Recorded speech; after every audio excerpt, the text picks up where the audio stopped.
हरे कृष्णा, सुप्रभात। मैं मधुरा डिगोले, कक्षा 10वीं की छात्रा। आगे बढ़ने से पहले मैं आप सभी से एक प्रश्न पूछना चाहती हूँ और मेरा प्रश्न है, क्या आप सभी जानते हैं कि भगवान श्री कृष्ण और राधा रानी ने पृथ्वी लोक यानी धरती पर अवतार जन्म क्यों लिया?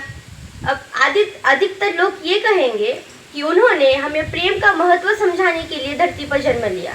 देखा जाए तो यह बात एकदम सत्य है, परंतु केवल प्रेम ही नहीं, उन्होंने हमें धर्म, अधर्म इन सभी का पाठ भी पढ़ाया। तो आज भगवान श्री कृष्ण ने हमें पढ़ाए इन सभी पाठों में से एक पाठ या फिर एक मॉरल वैल्यू, एक लाइफ लेसन मैं आप सभी के सामने एक कहानी रूपी प्रस्तुत करने जा रही हूँ। तो चलिए कहानी की शुरुआत करते हैं। एक दिन भगवान श्री कृष्ण अपने प्रिय मित्र अर्जुन के साथ भ्रमण पर निकले।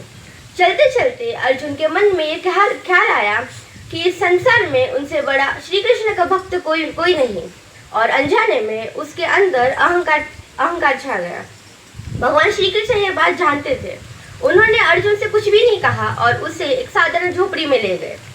उस झोपड़ी में एक गरीब ब्राह्मण रहता था। वो श्री कृष्ण का बहुत बड़ा भक्त था। उस ब्राह्मण के घर में ज्यादा खाने के लिए नहीं था, साधारण वस्त्र थे, लेकिन फिर भी उसने कभी अहंकार नहीं किया और उसने बड़े ही प्रेम से श्री कृष्ण और अर्जुन का स्वागत किया और उन्हें भोग भी खिलाया। जब अर्जुन ने उस झोपड़ी को देखा तब उसमें एक तलवार रखी हुई थी। अर्जुन आश्चर्यचकित हो गया और उसने ब्राह्मण से पूछा कि तुमने ये तलवार क्यों रखी है? तुम तो बड़ी शांत और भक्तिमान व्यक्ति हो, तो तुम्हें इस तलवार की क्या जरूरत?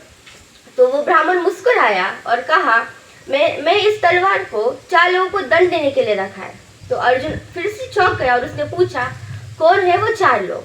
तो ब्राह्मण बोला, पहला नारद जी, जो मेरे प्रभु को कभी भी विश्राम नहीं करने देते। दूसरा द्रौपदी, हाँ, पांडवों की पत्नी द्रौपदी, जिसने भोजन करते समय मेरे प्रभु को पुकार लिया।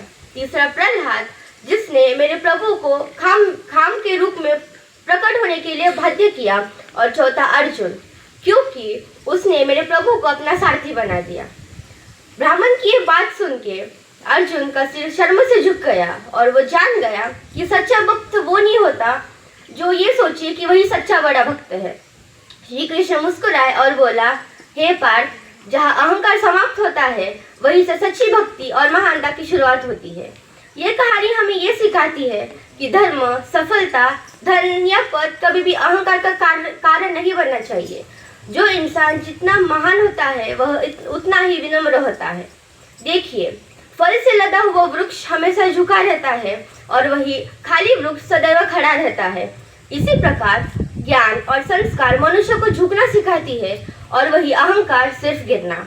याद रखिए मित्रों, जो इंसान हमेशा खुद को सबसे बड़ा समझता है वह सीखना बंद कर देता है, और जो स्वयं को हमेशा विद्यार्थी के रूप में समझता है वह हमेशा बड़ा व्यक्ति बनता है। हरे कृष्णा, धन्यवाद।